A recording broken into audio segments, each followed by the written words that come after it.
अब सर बताइएगा कि रिटेलर, ठीक है, आज हम रिटेलर्स के बारे में बात नहीं करने वाले, हम बात करने वाले एचएनआई अल्ट्रा एचएनआई के बारे में। तो आपसे बेस्ट पर्सन कोई है नहीं, तो आप ही मुझे बताइए कि इनका माइंडसेट क्या डिफरेंस होता है, मतलब एचएनआई और अल्ट्रा एचएनआई में ऐसा क्या डिफरेंस है जो रिटेलर्स नहीं है और रिटेलर्स को डेवलप करना चाहिए? देखिए, एक मेजर डिफरेंस जो मेरे 20 साल या 21 साल, अब तो 21 साल हो गए जनवरी में, तो 21 साल में मैंने ये रियलाइज़ करा है कि रिटेलर ना हर बॉल पे छक्का मार के मैच जीतना चाहता है, मतलब हर ट्रेड में उसको प्रॉफिट करना है, राइट। हर रोज बैठेगा ट्रेडिंग ऑब्जेक्टिव से, ठीक है। मगर एचएनआई या अल्ट्रा एचएनआई को मैच जीतना है। देखो, इन दोनों में अप्रोच में डिफरेंस है। लूज बॉल उसके पास आती है अल्ट्रा एचएनआई के पास, मगर वो हर बॉल पे हिट करने का कोशिश नहीं करता, कई बार बॉल छोड़नी भी पड़ती है। तो वो अपना जैसे जैसे उसको सिचुएशन लगती है वो उसके हिसाब से अटेम्प्ट करता है, और लूज बॉल आने पे वो छोड़ता भी नहीं है। तो इसीलिए आपने देखा होगा बड़े बल्लेबाजों को, उनका टारगेट होता है मैच जितवाने पे, हर बॉल पे छक्का मारने का उनका कोई ऑब्जेक्टिव नहीं है। तो डिफरेंस मेरे को तो सबसे बड़ा यही लगा। मतलब विराट कोहली है, एचएनआई विराट कोहली है, ऐसा Correct. मान सकते हैं हम। ट्रू। ठीक है, तो माइंडसेट का तो डिफरेंस हमें समझ आ गया। अब आप मुझे सर बताइए, आप इतने एचएनआईज को मिले हो, 200+ एचएनआईज को, तो आप कैसे सेलेक्ट करते हो, या वो आपके पास कैसे आता है, वो प्रोसेस क्या होता है?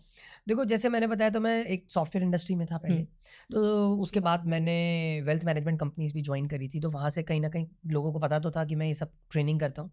तो एक तो रेफरेंस बिजनेस ही आता है हमें, कभी भी डायरेक्ट अप्रोच नहीं होता है, या हम किसी को बताएं तो उसको ये चीज़ें ज़्यादा कनेक्ट नहीं कर पाता वो, क्योंकि सबको ना वो रिटेल माइंडसेट या क्विक मनी के बारे में ही पता है। तो ज़्यादातर हमें ना रेफरेंस बिजनेस आता है, और अब थोड़ा सोशल मीडिया पे प्रेजेंस है तो कुछ लोग अभी भी आ जाते हैं, अदरवाइज हमें ज़्यादातर 90% केस में रेफरेंस बिजनेस आता है। ओके या ओके, मेक सेंस। चलो ठीक है।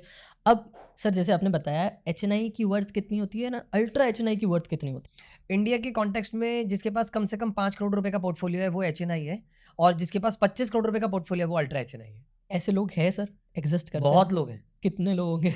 देखो, मेरे हिसाब से कम 8 लाख तो है इंडिया में। 8 लाख लोग, ओके।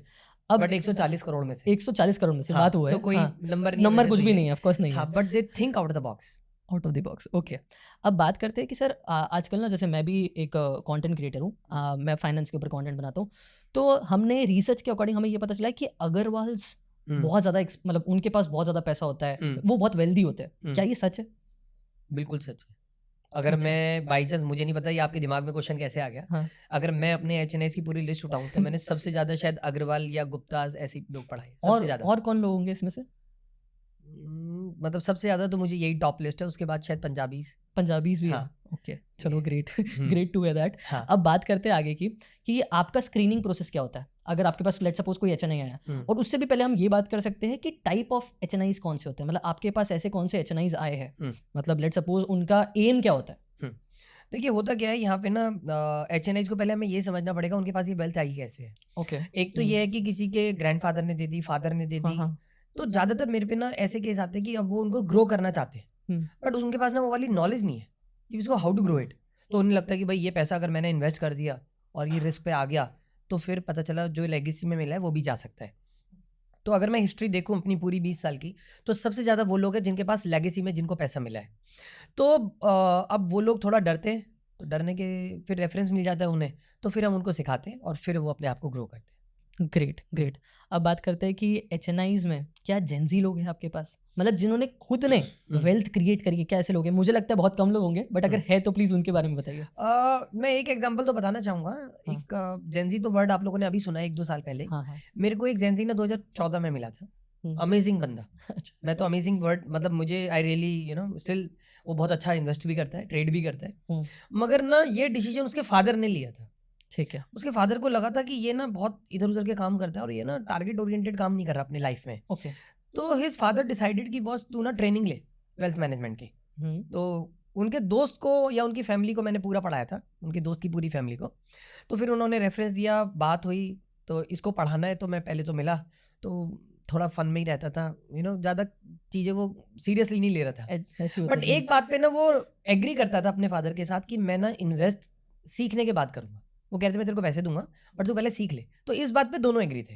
ओके। तो उन्होंने मेरे को ये भी बोला कि भाई कोई जल्दी नहीं है, 1-2 साल का टाइम आप इसको दो। फिर पूरा मतलब बैक एंड में मुझे ना उसका माइंडसेट चेंज करना था, जो उसके फादर का जो सोच रहे थे वो।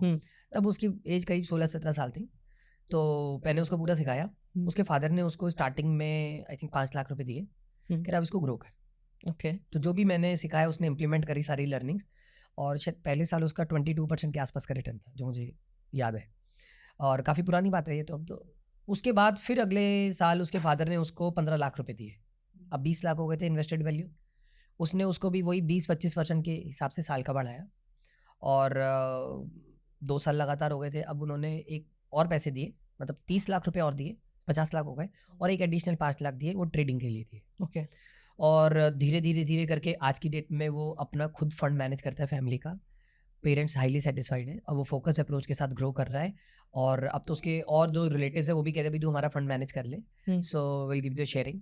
मगर वो खुद ही सेटिस्फाइड है, और वो शायद जॉब वॉब अब पूरी तरह मना कर चुका है अपने कॉलेज और अपने घर पे कि मुझे अब कोई जॉब नहीं करनी, मेरे को ये फंड ही मैनेज करना है।